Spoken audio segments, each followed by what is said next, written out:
아프리카 난민 캠프에서 의료봉사를 활동을 하던 안톤은 20년을 맞아 집으로 돌아오게 됩니다. 그러던 어느 날 작은 아들이 놀이터에서 그네를 타려고 하다가 다른 아이와 다투게 됩니다. 안톤은 이를 말리다가 자신의 아이를 때린다고 오해한 그 아이의 아버지에게 뺨을 맞게 됩니다. 안톤의 모습을 본 큰 아들 엘리아스는 아버지가 무능하고 힘이 없다며 크게 실망을 합니다. 엘리아스는 친구 크리티안의 도움을 받아서 아버지 안톤에게 폭력을 행사한 남자의 직장 주소를 알려주며 복수하라고 합니다.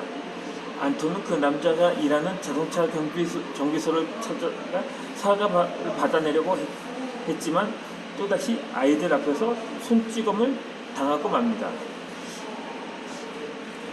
이 내용은 영화 인 어 베러 월드의 내용입니다. 이 안톤은 폭력이 무섭거나 무력을 쓸 줄 몰라서 가만히 있었던 것이 아닙니다. 사람이 죽어가는 난민 캠프에서 누구보다 앞장서서 진료를 했고 군벌 우두머리가 눈앞에 총을 들이대며 위협해도 자신이 해야 할 일을 하는 용기 있는 사람입니다. 그는 폭력으로 맞서면 어리석고 더 나은 세상을 만들 수 없다고 믿었을 뿐이었습니다. 이 과정에서 엘리아스는 아버지 안톤의 진정한 힘을 깨닫습니다. 아들이 자신을 어떻게 받아들일지 신경 쓸 수도 있었는데 안톤은 자신이 옳다고 믿은 바를 실천을 했습니다. 동네 사람들이 비웃음을 사도 그 믿음을 실천을 했습니다. 어떤 상황이든 자존감을 잃지 않았던 거죠. 반면 엘리아스는 올바른 자존감을 가지고 살지 못하고 끊임없이 주변 사람들의 시선을 의식했습니다. 이 안톤은 엘리아스에게 제대로 된 자존감을 가지고 살아야 한다는 것을 몸소 행동으로 보여주게 됩니다. 동네에서 힘든 척하는 사람이 앞이나 자신의 목숨을 당장 끊어놓을 수 있는 아프리카 군벌 우두머리 앞에서도 자존감을 잃지 않고 똑같이 행동을 합니다. 주변 사람들의 시선을 의식했다면 절대로 그러지 못했을 것입니다. 이렇게 글을 쓰는 것도 마찬가지입니다. 글을 쓸 때 다른 사람의 시선을 의식할 필요가 없습니다. 아니, 의식을 하지 말아야 합니다. 과연 어떠한 평가를 받을 것인지 의식하며 또 쓰는 글에서는 진실한 내용이 나올 수가 없습니다. 자신을 속이는 글은 남이 읽기 전에 자신이 먼저 압니다. 이 말로 거짓을 늘어놓으면 임시 방편으로 통할 때가 있습니다. 어떤 사실에 대해 거짓말을 하고 잡아떼면 됩니다. 글은 이런 방법이 통하지 않습니다. 글은 영원히 남습니다. 숨기려 해도 숨길 수가 없습니다. 그래서 자신을 부풀려 존경을 받거나 불쌍하게 보여 위로를 받을 수가 있습니다. 하지만 글이 쌓이면 쌓일수록 올가미가 되어 자신을 올가매는 것을 깨닫게 됩니다. 그 사실을 알았을 때는 이미 너무 늦습니다. 내 글을 읽는 모든 사람이 내게 실망하고 떠난 것을 알게 됩니다.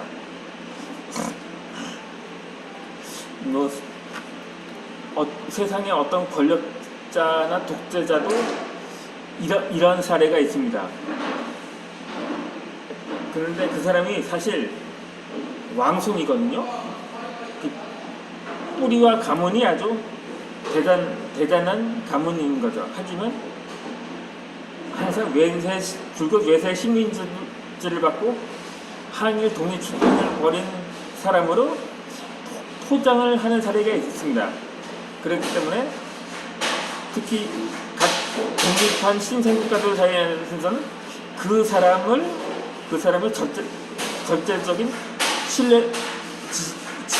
신임을 하고 신뢰를 하게 되면서 그 사람을 국가의 지도자로 세우는 것을 볼 수가 있습니다. 그런데 나중에 알려진 사실은 이미 그의 과거사나 그의 족보가 들통이 날 수밖에 없는 거죠. 그러니까 하는 행위가 아무리 사람이 변한다고 하지만 어떻게 그렇게까지 변할 수가 있냐 하면 의심을 가는 사람들이 하나둘씩 나타나거나 당시에 같이 생사고락을 함께 했었던 동지가, 그러니까 동반자가 나타나서 양심 선언을 하는 경우가 있다는 거죠. 하지만 이미 권력을 잡고 포악한 독재자가 되어서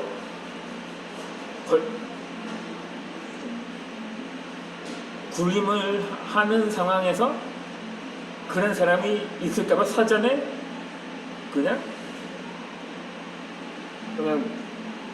없애버리는 사례가 있다는 것입니다. 흔히 숙청이라고도 하죠. 그 임막음을 통해서 말입니다. 6.25 때 이런 일도 있었습니다. 당시 좀 침략군들이 거의 남으로 밀려 내려와서 완전히 거의 수도가 함락될 위기에 처해졌는데 당시 정부 관료들은 대부분 피난을 준비하고 있었는데 어떤 양심 있는 방송 아나운서는 국민들이 모두 피난을 하지 않은 상태에서 그래서 안돼 지금 우리 국군이 이기고 있다는 것은 아직 확실히 증명되지 않았다고 해서 하다가 당시 한 정보위원들 한 2~3명이 들이닥쳤었죠. 총구를 들이내며 위협을 했던 적이 있습니다. 하는 수 없이 그 방송사 직원은 결국 국민을 안심시키는 방송을 내보내고 그들은 결국 방송의 말을 믿고 안주하게 됩니다. 그랬던 것입니다.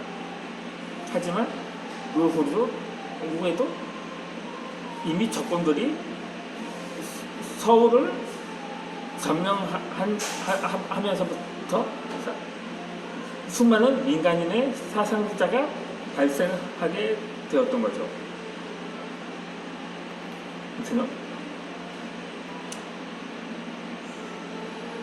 너무 전시 상황을 과장시키거나 그 정반대에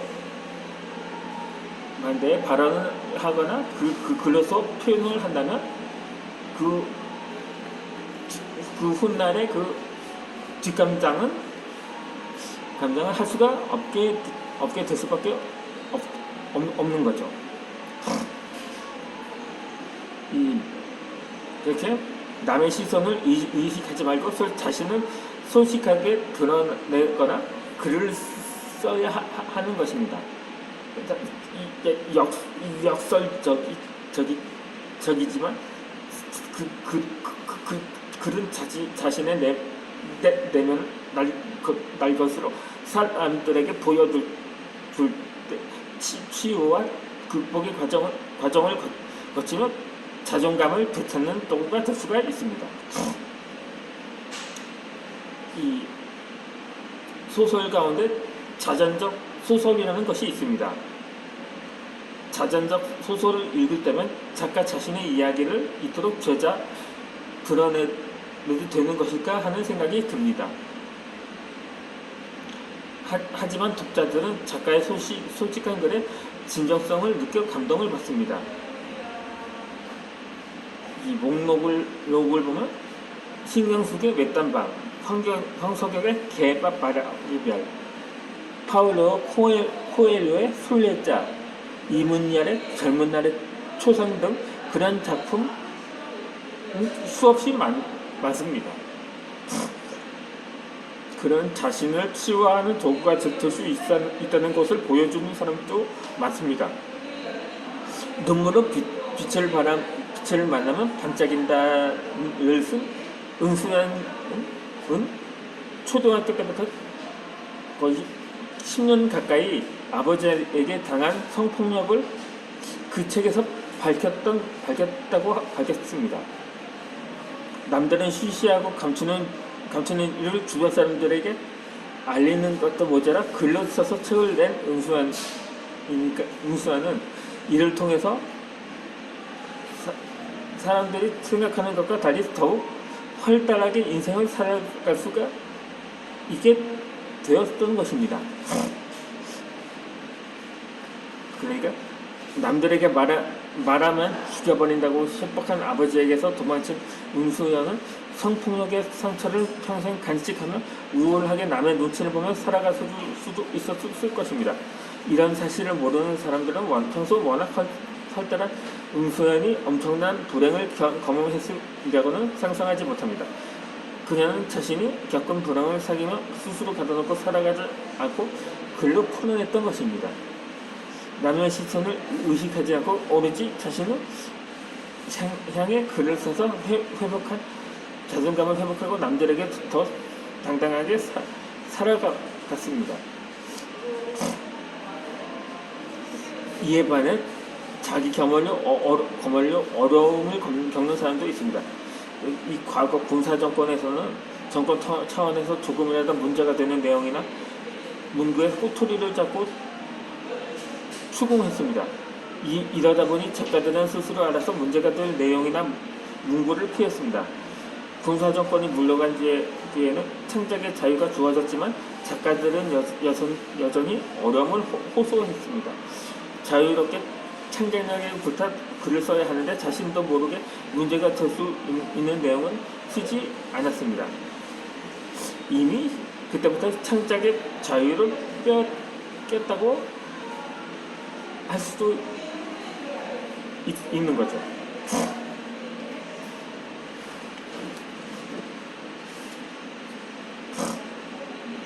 당신이 지금 어떤 글을 쓰든 어느 누구도 문제 삼지 않습니다. 이 자발적으로 자기 겸언을 하며 글을 쓰고 있는 것은 아닐까 생각해 봐야겠습니다.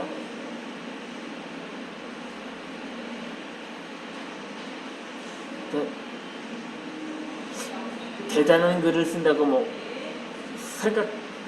생각도 하지 말아야 할 것입니다. 엄청나게 못쓴 글이라 놀림받을까봐 두려워할 필요도 없습니다. 쓰고 싶은 글을 쓰면 되니까요. 남의 시선을 따위는 의식하지 말고 글을 쓰면 됩니다.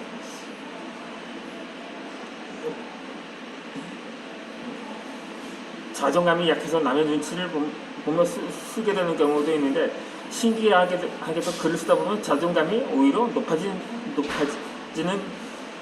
자신을 발견할 수도 있을 것입니다. 타인의 시선에 신경을 쓰지 않고 자유롭게 그 글을 써야 자존감이 높아지게 됩니다.